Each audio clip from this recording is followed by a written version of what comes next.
What's up, y'all? It's been a while since my last video. Car looks entirely different from whatever it looked like before. Kind of just wanted to do like a once-over walk around of it before I sell it this week. Forgive me, it's going to be kind of long-winded. Pretty much everything on this car is not stock anymore. I will more than likely forget things, so if you follow me on Instagram or whatever, and you want to message me a question there, if you want to leave a comment here, I'll try to get back to it. Guess we'll start with the exterior. Did a 2017 Catfish bumper, C West front lip. This is the Ings +1 carbon fiber hood. They were kind enough to send it with no clear coat on it. You were expected to do that yourself. Aerocatch latches on it. Those were super easy. Forget the exact brand of these, but they're like a universal push button whatever for the front bumper. TRD fins. Can't remember if it had the Ganadors in the last video or not. They are off of a GD Impreza, I believe, with forget the name of the brand adapters, but I think Futago line makes them now. Some eBay rep skirts. I forget the brand. I had C West, but I fucked them up, so put these on. We've got the Verus, I believe they call it the High Efficiency wing. Also carbon fiber. It's a swan neck design. This thing's awesome. It looks great. I don't know if I had a one-off experience or what, but the wing uprights were anodized and were flaking like within a couple months. And then it's supposed to come clear coated. You probably can't see it, but the clear coat has like changed colors. That also started to happen immediately. I put this big matte black decal on it, and then I'm not sure what the fuck happened there. It kind of looks like delamination. Maybe something hit it. I don't know, but that's like part of the paint, whatever. From, you know, a couple feet away, it looks awesome. I love that thing, even with the imperfections I had. It's by far my favorite wing for these cars. Tom's clear tails, Modellista, whatever. Rear spats. Those are specifically for the 2017 8.6 bumper. That will not fit a 2017 BRZ bumper. Ask me how I know. The center diffuser section is different.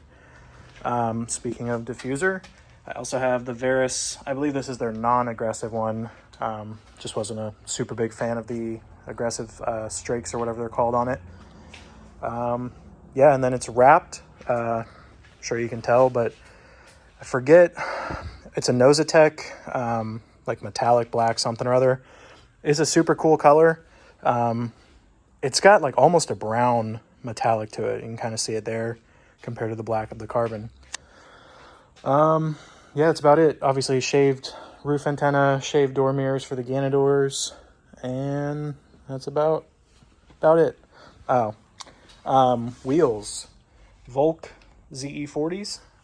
They are 5x114 wheels, and that's because I have STI hubs in the rear and Project Kics 11mm adapters up front. You can see there's also the Wilwood 6-piston front and 4-piston rear calipers. Those are pretty cool. They're not perfect as far as brake bias, but honestly, for like a daily driven car that has not and probably will never see a track, it is good enough, and they look cool. One of the bigger changes, aside from all of that, is it's also boosted now. I bought this kit used. I think it's a Precision, I believe you said a 4831E, something or other. It's a JDL kit. Not a whole lot to it. It does have the JDL oil cooler. Pretty much everything else is like off-the-shelf parts. Cusco strut bars, delicious flex fuel, Verus, forget what they call it, air oil separator.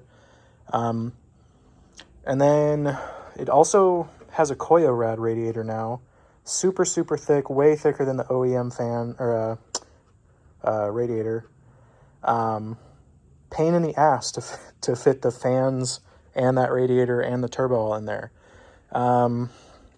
Supposed to make around 330 wheel horsepower, maybe a little more. It's tuned by Zach at Counterspace Garage. 10 pounds on E85, and I believe 8 pounds or like wastegate on 93, and it is flex fuel, so it'll do anything in between. Yeah, she is a fucking ripper. Not the fastest thing out there by far, but so much fun. Definitely gonna miss that. I had a Supra for a little bit that was like 500 wheel horsepower, and I still think that this is more fun to drive. It's not all about horsepower, believe it or not.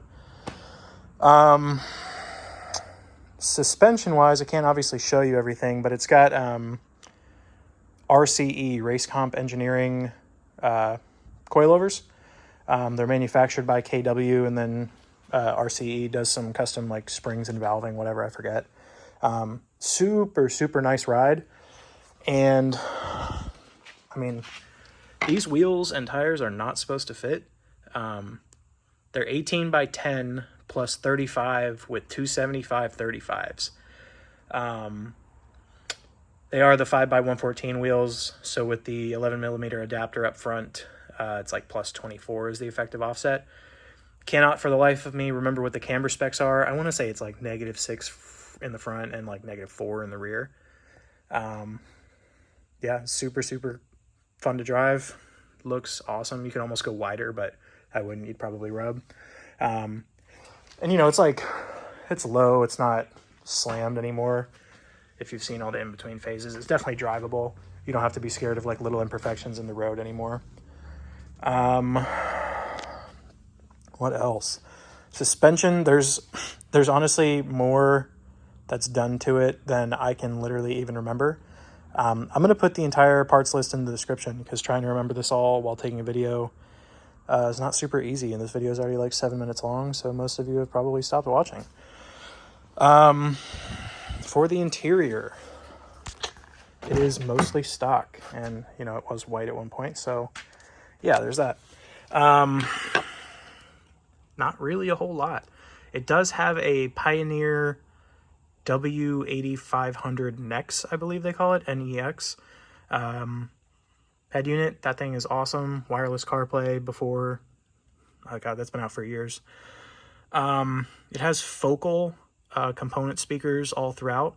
I believe the part number for the dash speakers, the 3.5-inch mid-range speakers that were there, the stocks are 3.5s. I know they make those, but I upsized to 4-inch in the dash and in the back seats.